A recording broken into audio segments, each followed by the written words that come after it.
नमस्कार दोस्तों, स्वागत है आप सभी का आपके अपने YouTube चैनल मेडिकल स्टडी में एक नए टॉपिक के साथ। आपका टॉपिक है कोलेलिथियासिस।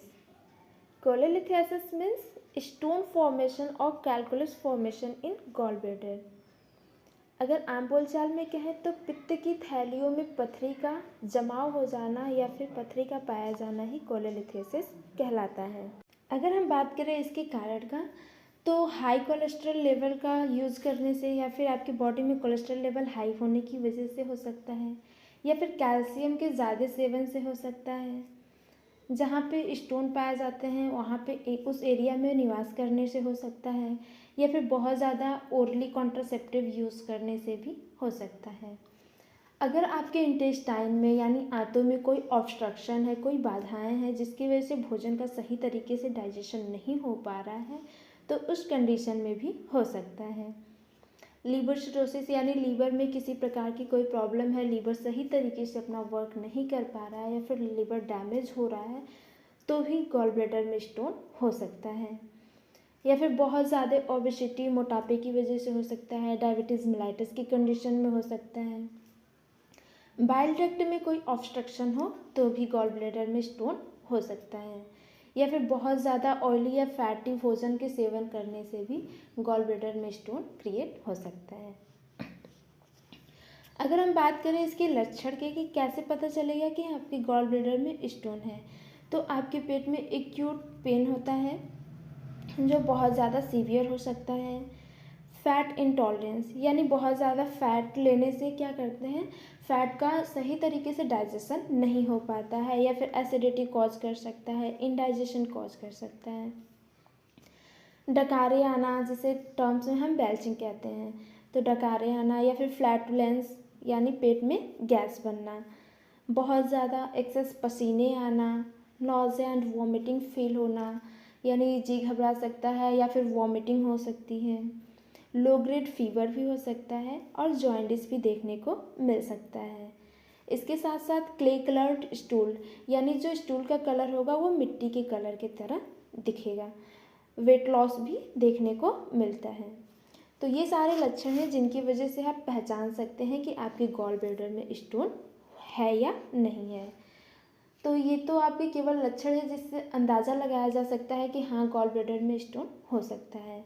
अगर इसकी डायग्नोसिस की बात करें यानी कैसे हम फाइंड आउट करेंगे कि हाँ गॉल ब्लैडर में स्टोन है, तो उसके लिए पेशेंट की हिस्ट्री टेकिंग की जाती है, जिसमें फैमिली के बारे में या फिर पेशेंट के बारे में पूरी तरीके से हिस्ट्री कलेक्ट की जाती है। जैसे कि पेशेंट का खान पान किस तरीके का है, कोई एडिक्शन या ड्रग का तो यूज़ नहीं करता है, या फिर ज़्यादा फैटी भोजन का यूज़ करता है, तो इन सारी चीज़ों से हम पता कर सकते हैं। या फिर फिजिकल एग्जामिनेशन मतलब हेड टू टो, टोटल पैर के अंगूठे से लेकर सिर तक पूरी बॉडी की जांच की जाती है। या फिर जो भी सिम्टम्स प्रेजेंट होंगे तो उसका भी हम एग्जामिनेशन करते हैं। जैसे कि क्ले कलर्ड स्टूल है तो स्टूल की एग्जामिनेशन की जाएगी। एक्सरे हम कर सकते हैं या फिर अल्ट्रासोनोग्राफी कर सकते हैं। कोलिंजियोग्राफी कर सकते हैं। कोलिंजियोग्राफी मतलब कि जो गॉल ब्लैडर है उसकी ग्राफिंग की जाती है, जिससे पता चल पाएगा कि उसमें स्टोन है या फिर अदर कोई प्रॉब्लम है।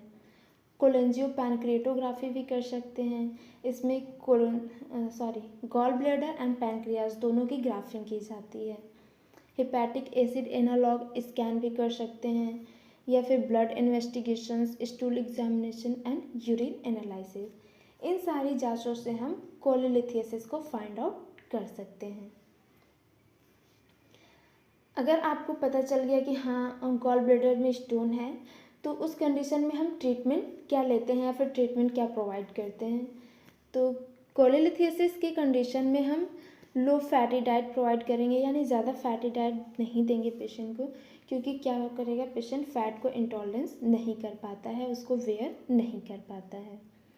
अगर पेशेंट को ब्लीडिंग हो रही है या तो उस कंडीशन में हम विटामिन के एडमिनिस्टर कर सकते हैं। इन्फेक्शन है तो उस कंडीशन में हम पेशेंट को एंटीबायोटिक दे सकते हैं, लाइक ओफ्लैक्सासिन, नीडाजोल एंड अमीकसिन। पेशेंट को वॉमिटिंग हो रही है तो उस कंडीशन में हम एंटी एमेटिक मेडिसिन प्रोवाइड कर सकते हैं, लाइक रेगलान। अगर पेशेंट को पेन हो रहा है तो उस कंडीशन में हम एनाल्जेसिक मेडिसिन भी प्रोवाइड कर सकते हैं, लाइक डाइक्लोफेनेक और ट्रामाडोल।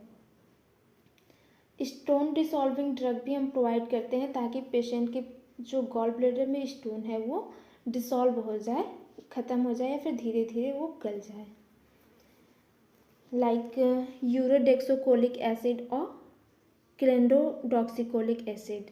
ये मेडिसिन हम देते हैं स्टोन को डिसॉल्व होने के लिए। या फिर इथर भी हम प्रोवाइड कर सकते हैं गॉल ब्लैडर में स्टोन को हम डिसॉल्व होने के लिए। गॉल ब्लैडर के स्टोन को तोड़ने के लिए लिथोट्रिप्सी भी की जाती है, जिसमें लेज़र रेज डाली जाती है गॉल ब्लैडर के स्टोन पर, जिसमें आपके बॉडी में कोई भी चीरा नहीं लगाया जाता है और जो भी स्टोन्स होते हैं वो टूट जाते हैं और बाइल जूस के साथ आपके डाइजेस्टिव ट्रैक में आते हैं एंड स्टूल के द्वारा पास आउट कर दिए जाते हैं। कोलेलिथेसिस के ट्रीटमेंट के दौरान हमें उनके पेशेंटों की डाइट का विशेष ध्यान रखना चाहिए, जैसे कि पेशेंट को low fat, high calorie and high protein provide किया जाना चाहिए। अगर पेशेंट में स्टोन की साइज़ बहुत ज़्यादा एनलार्ज हो गई है या फिर उसकी संख्या बहुत ज़्यादा है तो उस कंडीशन में हमें सर्जरी करना पड़ता है और सर्जरी के द्वारा पूरे गॉल ब्लैडर को ही रिमूव किया जाता है। इस सर्जरी का नाम है कोलेसिस्टेक्टोमी, जिसमें हम पूरे गॉल ब्लैडर को स्टोन के साथ कट करके रिमूव कर देते हैं।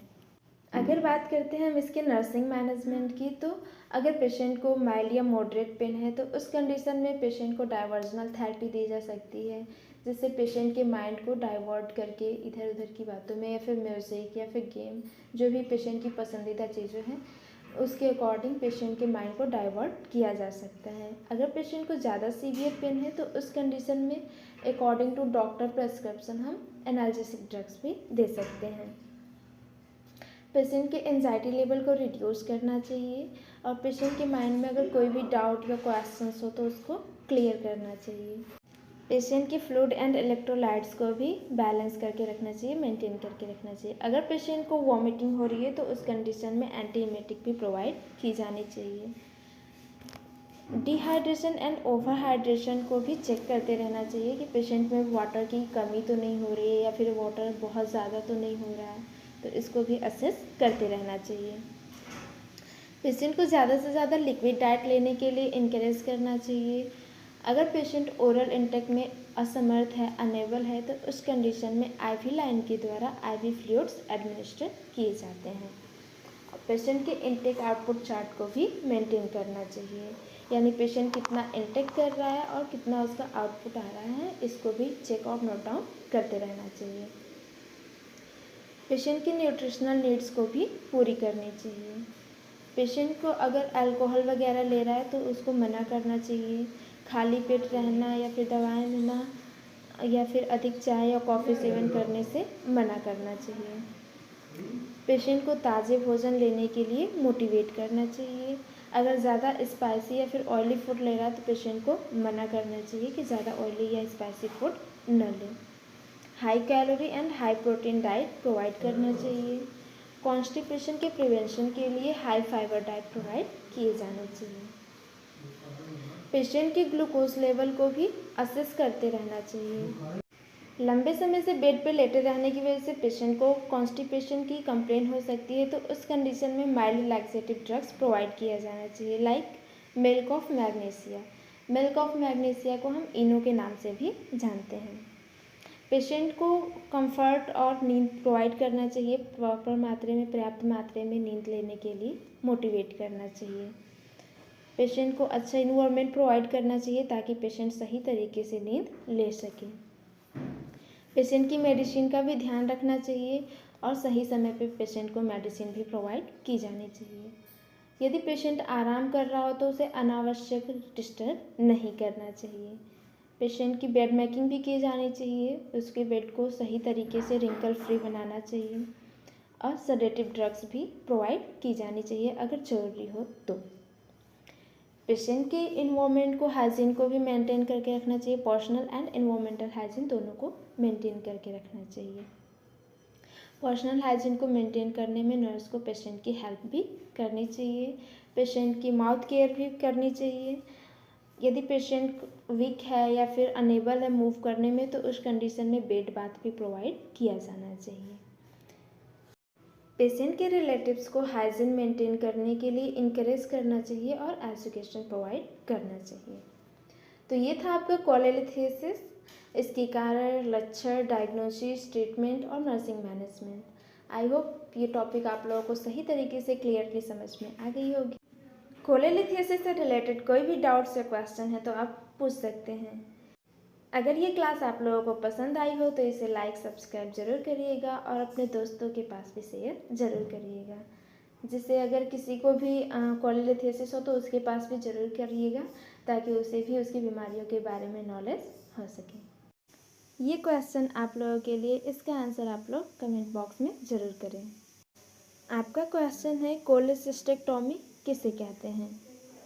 आपका ऑप्शन है स्टोन इन गॉल ब्लैडर यानी पित्ताशय में पथरी, surgically removal of gall bladder यानी सर्जरी के द्वारा गॉल ब्लैडर पित्ताशय को ही रिमूव करना, सर्जिकली रिमूवल ऑफ स्टोन यानी स्टोन को सर्जरी के द्वारा रिमूव करना, और bile duct stenosis, bile duct का नैरो होना। अगर ये टॉपिक आप लोगों को समझ आया होगा तो इसका आंसर सभी लोग ईमानदारी से देंगे। साथ ही में लाइक सब्सक्राइब करना ना भूलें तथा अपने दोस्तों के पास भी शेयर ज़रूर करें। Thank you.